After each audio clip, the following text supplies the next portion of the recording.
Bonjour Dominique Schelcher. Bonjour. Merci, on est ravis de vous avoir ce matin avec nous, président directeur général de Système U. Encore une fois, très attendu ce matin. Juste pour replanter les choses, j'adore poser cette question-là. Combien de clients viennent chez vous tous les jours ou toutes les semaines? Ah bah c'est en millions, bien sûr. Et je les ai beaucoup rencontrés pendant les fêtes, puisque j'étais dans mon magasin à Noël. J'ai beaucoup discuté dans l'Est, à Fessenheim. J'ai beaucoup discuté avec eux et il y a beaucoup de choses à dire. Bon, il y a beaucoup de choses à dire. Ça tombe bien. Avec nous en plateau, Gaëtan Menin. Bonjour Gaëtan. Bonjour Maxime. Merci d'être là également, chef du service économique et social de BFM TV. Laurent Neumann. Bonjour Laurent. Bonjour Maxime. Éditorialiste politique de BFM TV. Vous nous dites que vous les avez beaucoup rencontrés pendant les fêtes. Ça veut dire qu'ils étaient présents en masse pendant les fêtes, les Français dans vos magasins, malgré l'inflation? Bien sûr, ils étaient présents en masse, ils se sont fait plaisir, ils se sont réunis pour leur fête, mais ils ont cherché à s'offrir des repas de fête moins chers. C'est ça. Et dans les ventes qu'on observe, là, les premiers bilans qu'on est en train de sortir, on voit bien qu'ils ont choisi de nombreux produits moins chers. Je peux vous donner de nombreux exemples. Ouais. Au rayon marée, beaucoup moins de fruits de mer, mais des crevettes. À la boucherie, de la volaille, mais beaucoup de cuisses de canard, ça coûte un peu moins cher. Le champagne, alors là, le champagne a augmenté de 19%. Le prix? Le prix a augmenté de 19%, les ventes ont baissé de 20%. Et donc, au profit d'effervescents moins chers. Et je ne vous parle pas des marques distributeurs, la nôtre, les produits U, se sont arrachés pendant les fêtes. Donc, les gens, plus que jamais actuellement, arbitrent sur leur budget alimentaire à la baisse. Ça veut dire que typiquement sur le saumon, je vous donne la parole Gaëtan, mais typiquement sur le saumon fumé par exemple, un des produits vedettes des fêtes, ce que vous constatez, c'est on oublie les grandes marques, que je ne citerai pas, mais on va vers des produits Système U ou autres marques distributeurs dans votre magasin. Produits U, voire produits premier prix, mais aussi sur la catégorie saumon, plus de truite par exemple. Ah oui. La truite, elle est française d'ailleurs, elle est de très bonne qualité, c'est excellent à manger, mais ça coûte moins cher.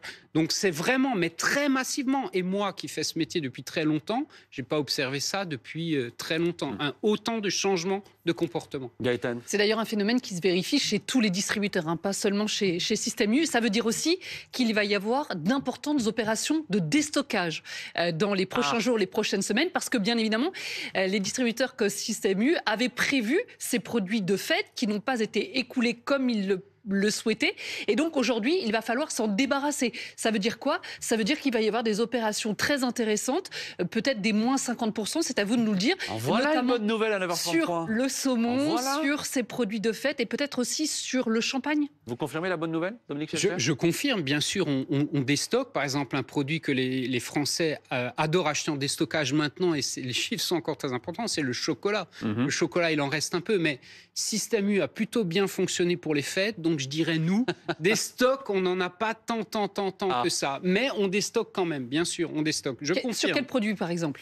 Alors, les produits vraiment très frais, c'est déjà fait. En fait, ça a été fait dès hier, en fait, puisque là, évidemment, on ne peut pas attendre. Il y a du chocolat, il y a des bûches glacées encore, au rayon surgelé. Là, on va aussi déstocker parce qu'une fois que les fêtes sont passées, ça ne se vend plus. Mais on va parler concrètement. Qu'est-ce qu'on peut espérer sur une bûche glacée comme remise là aujourd'hui? Ah ben, vous savez que dans l'alimentaire, la limite, c'est, je parle hors produits frais ou parfois, c'est moins 34% en fait. Donc c'est moins 34%. Bon, donc vous affichez le tarif. Vous disiez que vous étiez beaucoup dans vos magasins, on vous a beaucoup parlé. Vous vous êtes fait engueuler? Les acheteurs, les clients vous engueulent, vous le patron de Système U, ils vous voient à la télé et vous êtes aussi d'une certaine manière, c'est pas sympa ce que je vais dire, mais devenu un des visages de l'inflation. Oui, mais non, il ne m'engueule pas. Mais par contre, en traversant le magasin, oui, il m'arrête. Parce que comme il me voit sur BFM TV ou ailleurs, effectivement, il m'arrête et il me passe des messages. Ils ont envie de me parler pour que je remonte des choses, comme ils disent. Les Français ont souvent, quand je leur ai parlé, le sentiment qu'il y a un décalage entre ce qu'eux vivent en province, à la campagne, leurs difficultés, le poids des dépenses contraintes, logement, énergie. Les abonnements en tout genre. Les abonnements en tout genre, etc. Et l'alimentaire, etc. Et ils disent, mais remontez-leur ça, comme s'il y avait cette idée que là-haut, ou à Paris, on ne maîtrise pas toutes les subtilités de ce qu'ils vivent. Ça, c'est ça que je retiens de ces fêtes. Ça, c'est un bon message pour les politiques aussi, Laurent Neumann. Oui, absolument. Logement, personne n'en parle. Vous avez entendu un responsable politique parler du logement depuis qu'on est en pleine crise de l'inflation? C'est 30 à 40% du budget d'un ménage. Absolument. 30 à 40% de l'argent disponible que vous avez tous les mois pour vivre, c'est le logement. Vous avez entendu un responsable politique en parler? Jamais, jamais. Et puis, il y a des dépenses contraintes comme l'essence, se déplacer, que ce soit les fêtes ou pas. Le fait qu'on dise, vous avez vu, l'essence a un peu baissé, il va falloir s'habituer quand même à être aux alentours d'un 75, un 80, peut-être un 85. C'est mieux que 2 €. Enfin, 1,85 €. L'époque des Gilets jaunes, ils étaient descendus dans la rue à 1,50 €. On est à 35 centimes de plus qu'à l'époque des Gilets jaunes. Donc tous ces sujets-là, ils sont éminemment politiques. Mais je suis content que vous citiez la question du logement, parce que pour le coup, je suis content que vous citiez le carburant. On a ces chiffres-là pour le carburant. Il y a eu un certain nombre d'aides de l'État. C'est terminé, ces aides-là sont terminées, Gaëtane. Il y a eu un certain nombre de gestes que vous avez pu faire sur le carburant en 2023, les ventes à prix coûtant. Ça, c'est terminé aussi. C'est terminé pour l'instant, parce que le prix actuel, alors il reste très élevé, c'est sûr, par rapport à il y a quelques années en arrière, mais il est au plus bas depuis avant l'été de l'année dernière, avec un baril du pétrole aux alentours de 75 $. Donc pour l'instant, c'est pas prévu, mais il y en aura de nouveau. Mais c'est très important de dire que qui est le plus touché dans cette crise de l'inflation? C'est la famille qui a 2-3 enfants, un gros budget alimentaire, qui habite en maison à la campagne, qui tous les jours doit prendre sa voiture pour aller au sport, au travail, 2 voitures. etc. Voire 2 voitures, absolument. Voire 3 quand vous avez un jeune de 18 ou 20 ans qui a sa première voiture. Eux sont frappés de plein fouet par tout ce qui se passe. Et c'est eux, plus que tous les autres, qui ont arbitré pendant les fêtes dont on vient de parler. Dominique Schelcher, je ne veux pas évacuer l'histoire de la vente de carburant à prix coûtant. Vous dites c'est terminé, on y reviendra. Vous y reviendrez quand? À quel niveau vous considérez que c'est insupportable pour les Français? On sait que, par exemple, le gouvernement a un certain nombre de chiffres en tête pour éventuellement remettre quelques aides. Ce serait juste en dessous de 2 €. Est-ce que vous vous dites, effectivement, que si on retrouve des niveaux comme cela, vous devrez refaire un geste et revendre de l'essence à prix coûtant? La mobilisation gouvernementale pour nous inciter à faire encore plus d'opérations, c'était au moment où on allait friser les 2 €. Et donc le seuil, il est environ là. Et donc on sera attentif à ces niveaux-là. Mais je vous rappelle que chez nous, le carburant est un produit d'appel.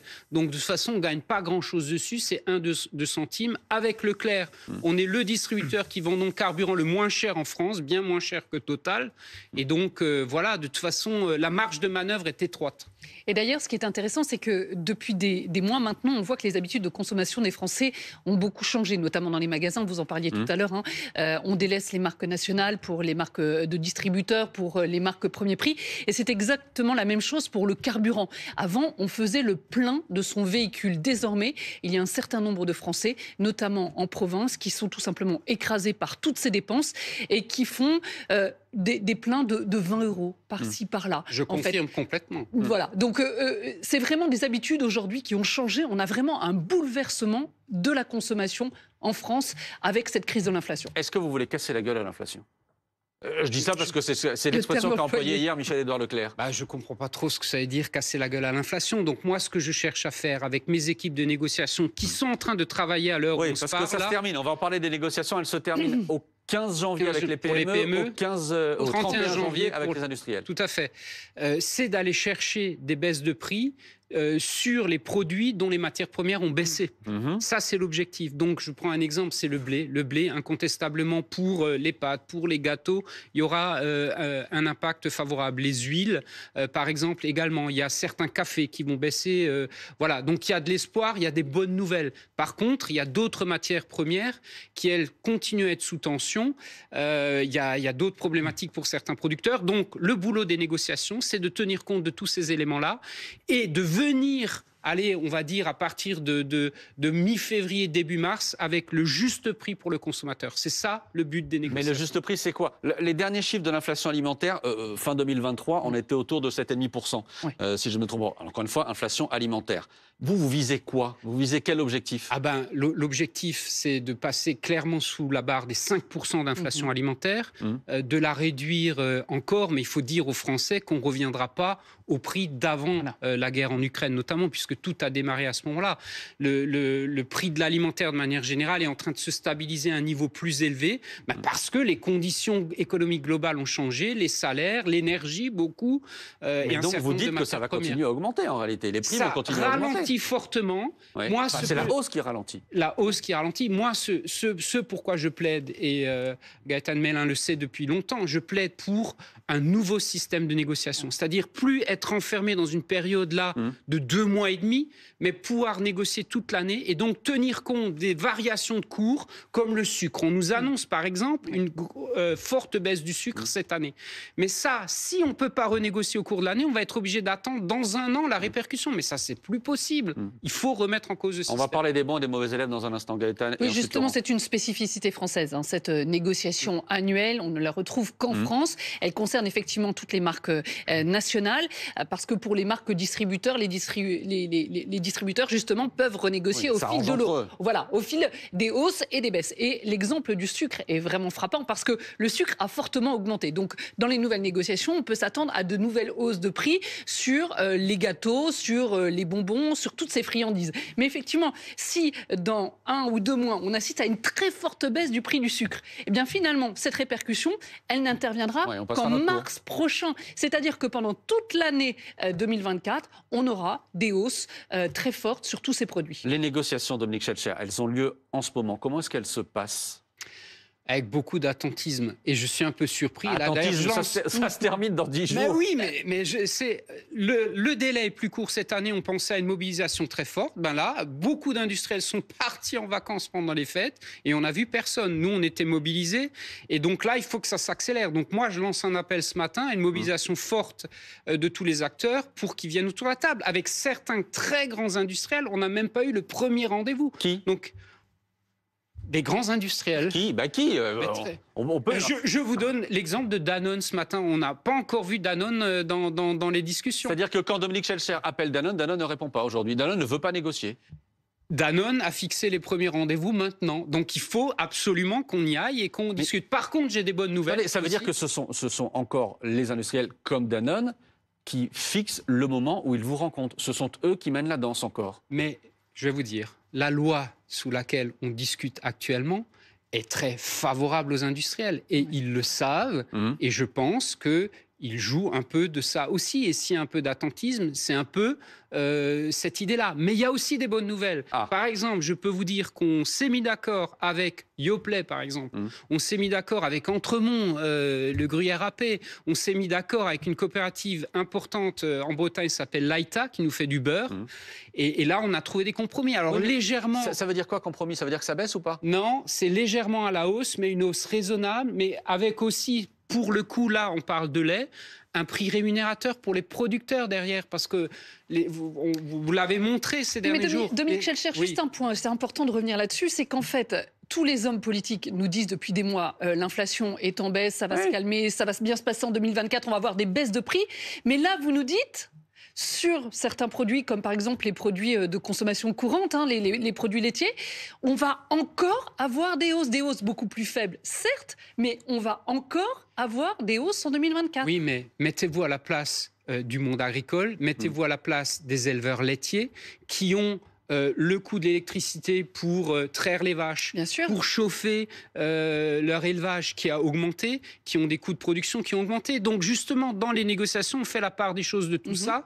Et les Français doivent à un moment aussi accepter que pour continuer à avoir des agriculteurs français et donc du lait français, on paye ces produits à un moment au juste prix aussi.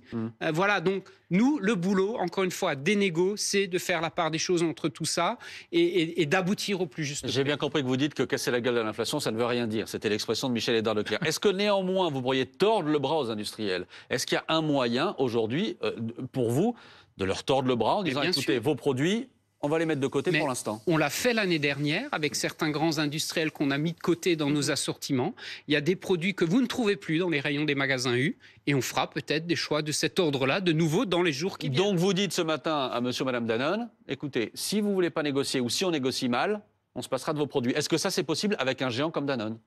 Mais c'est possible, et je vais vous dire, et les Français le comprennent. J'ai vécu ça l'été dernier dans mon magasin. Je fais le tour, comme d'habitude, des équipes, etc. Un client m'arrête et il me dit, Monsieur Schachère, mais je ne comprends pas pourquoi je ne trouve plus mon gâteau, en l'occurrence, ou mon chocolat l'été dernier.